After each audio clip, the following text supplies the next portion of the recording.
Miami's a brand. Indiana and BYU are not. That's it. That's it. And I think that's a problem.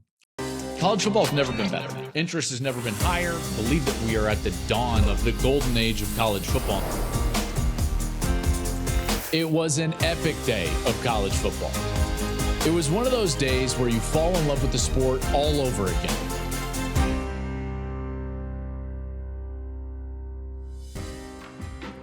Hey, what's up, everybody? Welcome into the Joel Klatt Show. I am Joel Klatt. This show, as always, is brought to you by Hampton, by Hilton. Hey, let's take a break from the election just real quick, right? And let's get to some CFP rankings. I think that would be a lot more fun, and I know that you would as well. Hey, listen, wherever you're listening to this podcast, make sure to rate and review us. We'd really appreciate that. Share it with a friend.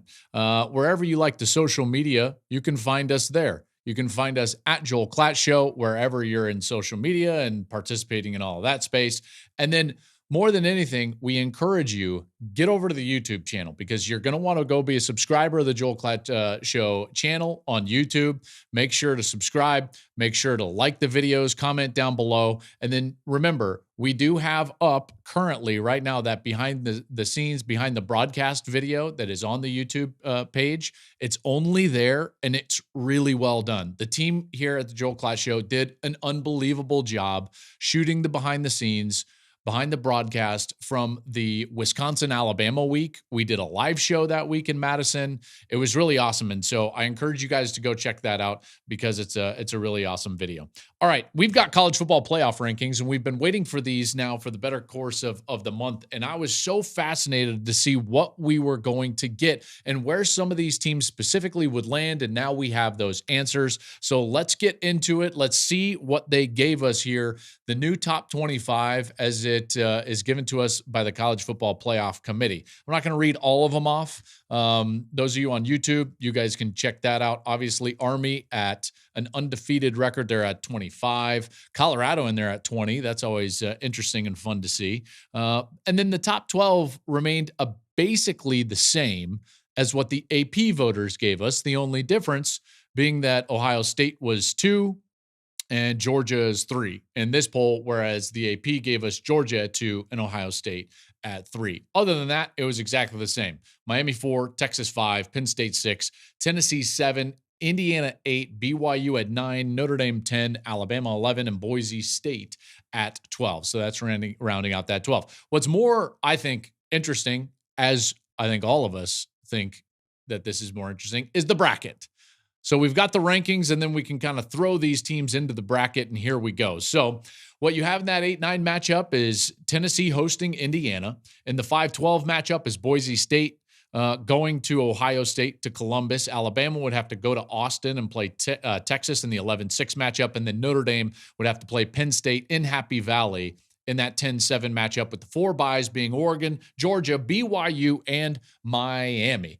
The quick question I have just before we move off of the bracket and actually get some opinion about what they gave us here in terms of these rankings is you look at that bracket and you look at this bottom left of the bracket, the 12-5 game Boise at Ohio State, and then the winner goes to play BYU in a neutral site. Is that a better position for Ohio State at 5 than Oregon at 1 or Miami at 3? Because Oregon at 1 would play the winner of Tennessee, Indiana, and Miami at 3 plays the winner of Texas, Alabama. That's a terrible spot to be in if you're Miami. And if you're Ohio State, you've got to look at that and think to yourself, man, this is a decent path for us. Maybe that's minimizing BYU, and maybe I shouldn't do that. But I would just throw that out there. That 5 seed could be a really coveted spot when we're talking about a format with 12 teams and 4 byes. And those 4 byes going to the top-ranked champions from around college football. So it's something to just keep in the back of your mind here as we move forward during the month of November. Now let's get to kind of like what we think about this. Okay, so what do we think about these playoff rankings? Well, I'm not as bent out of shape as I was in previous years, largely because of the amount of teams. And I think you probably felt that as you were watching this like I was and following along with it. You're like, yeah, this doesn't seem like as big a deal. And then I started thinking more and more about it, and I thought to myself, actually, you know what? No, this is a huge deal because it's setting the table for what we're about to see for the rest of the month, and it's also paving the path for all of these teams in terms of what they need to do in order to make the playoff and what they cannot do in order to make the playoff. So let's go over this. Let's first dive into who I felt like was ranked too low by the College Football Playoff Committee. There are two teams that I felt like were ranked way too low based on their resume, their eye test, all of the above. And that's Indiana and BYU. Indiana and BYU were ranked, way too low. I'm looking at this and I see where they're at, and I just think to myself, there is only one conclusion for Indiana and BYU being where they are, and that is brand bias. There's no other conclusion. There just really isn't. I'm a big believer in the eye test. This is how I rank teams. I've covered both of these teams in home games. I've watched all of their tape, and I think Indiana is far better than what the committee ranked them. Now, to be fair, I have BYU at 10, so even below what the committee ranked them. But again, I am unapologetically just about the eye test and the film. And to me, BYU is about 10. Now, the inconsistency is that if you want to use the eye test, Indiana would be far better and far higher than what they are right now in the ranking. And in the rankings, you're telling us because of a team like Texas or Tennessee or Penn State that the eye test matters. And I'm here to tell you that like Indiana passes the eye test more so than even some of those teams. What other team right now has the type of performance resume, and I'm not talking about schedule resume, but performance resume of Indiana? They've beaten every team that they've played by 14 or more. Their average margin of victory right now is in the high 20s, is like 29. They're the number 2 scoring offense in the country. They're the number 7 scoring defense in the country. This is a really freaking good football team. And if they had any other logo on the side of their helmet, they would be ranked a lot higher. And I think that the same could be said about BYU because listen, if you want to say like they don't have the actual schedule resume in order to be ranked higher, you might have an argument. And I get it. You see their strength of schedule. It's sitting there at, 103rd, but their point differential right now is first. Their best wins, not great, Nebraska and Washington, but they're still 9-0. So maybe they don't pass the resume test. But here's the problem is that if we're just going by a resume test, then that means BYU would be higher, which they're not. So the inconsistency of the College Football Playoff Committee is what is so infuriating for me. It's infuriating, which speaks to a clear brand bias in that room. If either of these teams had a different logo on the side of their helmet, they'd be ranked a lot higher because there's not a lot of difference between these resumes and what Miami has given us, and they're right up there. What's the difference? Miami is Miami. They have national championships, and they have a brand in our sport. If you're going by resume, BYU is sitting there with 2 top 20 wins. So they've beaten SMU, which right now is looking great in the ACC. That was on the road. They've beaten Kansas State. This is a team that a lot of us think highly of, and I think still could play themselves into the Big 12 championship game. Those are 2 top 20 wins. The committee themselves thinks highly of SMU and thinks highly of Kansas State. BYU's strength of schedule is a lot higher than Indiana. Their strength of record is in the top 5 in the country.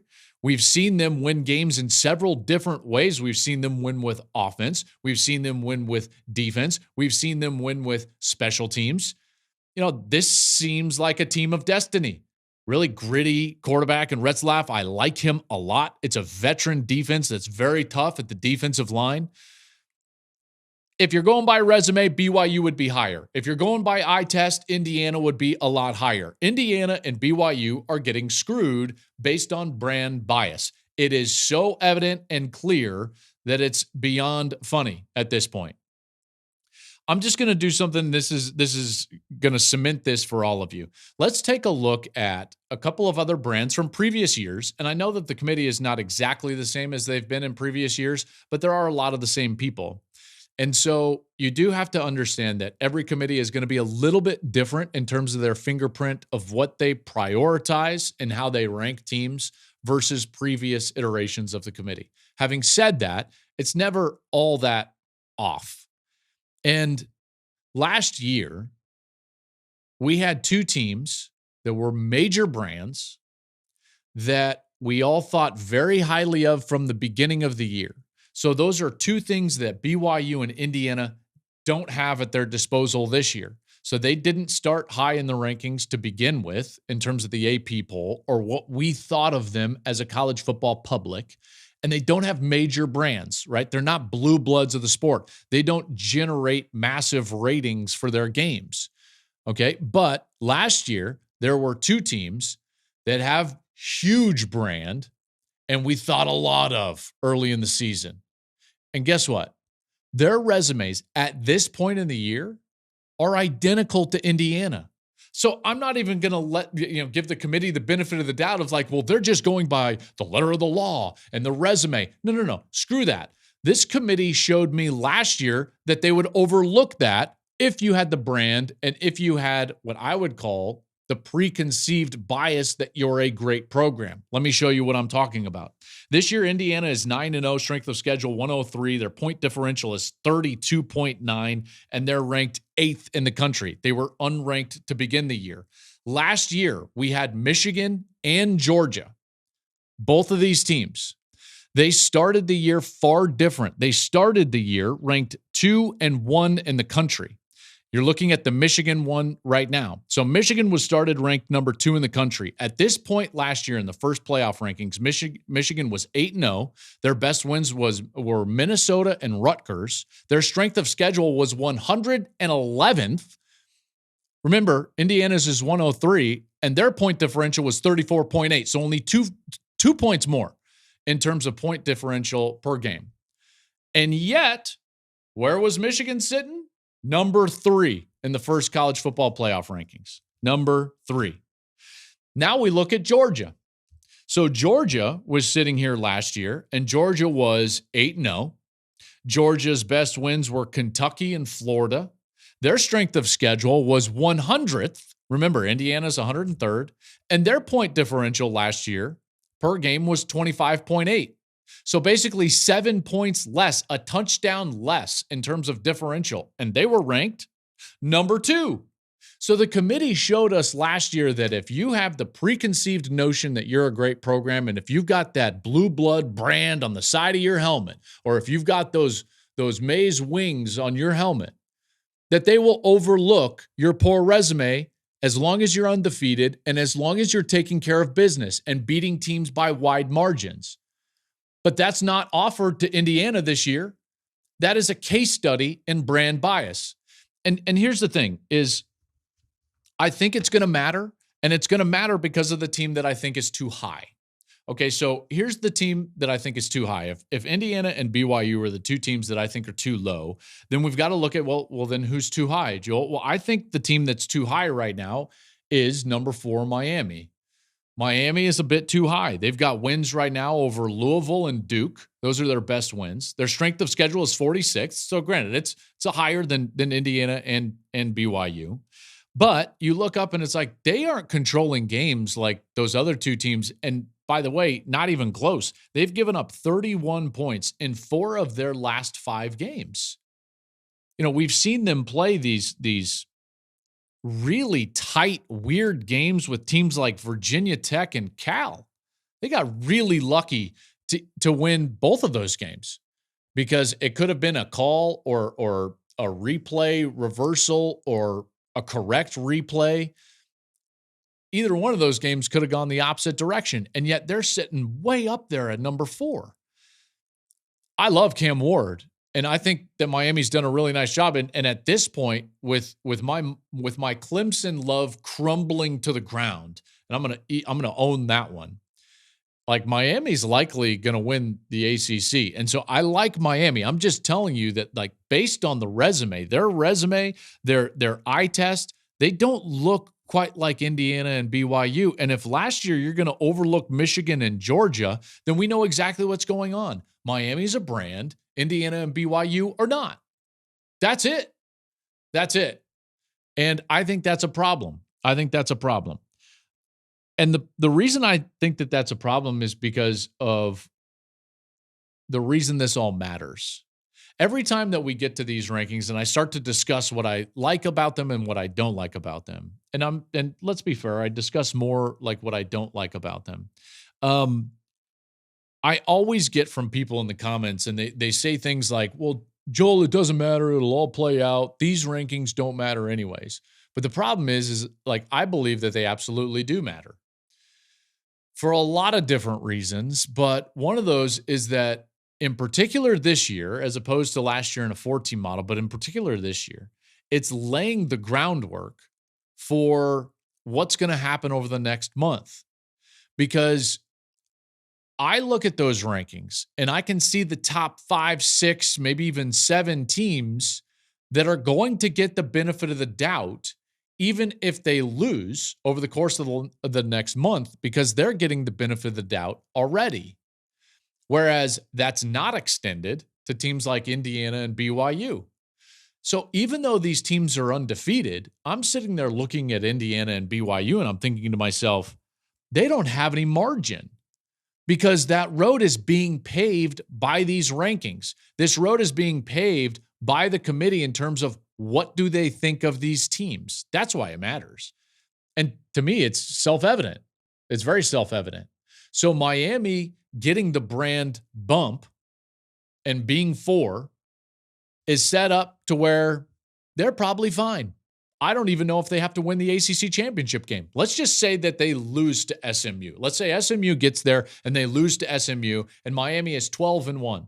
Well, the committee has shown us what they think of Miami and they think very highly of Miami. And that's fine. That's fine. I like Miami as well.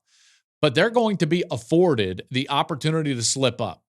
Now let's play that same game with Indiana and BYU, and it becomes a much more precarious situation because of what's going on after about 6 in those rankings. If you lose and you're any of those teams, I don't know. I don't know who's winning. Like if let's just say SMU wins and they're taking a spot in there. What if Iowa State or Kansas State or Colorado win the Big 12 and then you've got maybe 2 teams from the Big 12? You're setting yourself up for a lack of margin if you're Indiana because the committee doesn't think very highly of them currently. And that's why I think it's a problem. So you're sitting there if you're Indiana with Ohio State still on the schedule and you're like, wait, do we have to beat Ohio State in order to go? See, some people would think yes. And based on these rankings, they might have to. It comes down to this. If they beat Ohio State, destiny is in their own hands. They can control their entire path forward. That's what they'll be talking about. That's what they should talk about. If they don't beat Ohio State, then I think it matters how they lose. Then it matters how the game goes down. What's the margin? Were they close late?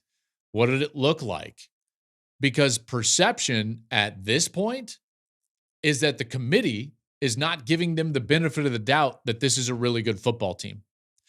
That committee needs to start watching film because I think Indiana is a very good football team. Indiana, and by the way, BYU is in this. I think they're in this conversation as well because BYU, where they're at, you can't guarantee me that even if they go to the Big 12 championship game and then they were to lose that, would they still get in? I don't know. Depends on what happens behind them. You see the top end of this ranking in those top 6 spots. I know that they can continue to be in the playoff even with a loss. I know that because the committee is telling me that right now. I don't know that that's the fact for the teams, 8 and below. And that's where Indiana and BYU are sitting. And that brings me to this next point. And I'm sitting there and I'm looking at this next team and I'm thinking to myself, man, they're in now, but do they actually control their own destiny? And this is where I thought it was interesting to me where what are we going to do with Notre Dame? Like, if you actually sit there and look at Notre Dame and you think to yourself, are they safe even if they win out? I think the answer is maybe. Maybe. Right now they're 7-1. Their best wins are Louisville, Navy, And then the big one that's going to help them, Texas A&M in that opening week of the season in College Station. But their strength of schedule is 75th. Their loss is terrible at home to Northern Illinois. And what's helping them right now is that they're 2-0 against CFP top 25 teams. That's helping them a lot. But they have very little left on their schedule. Very little. Okay, they do have Army, but Army's barely in there as a ranked team. They're 25th right now. USC has fallen off the map. And so I'd like to say, like, there's not a lot of heat on the rest of that schedule. So let's just play this out.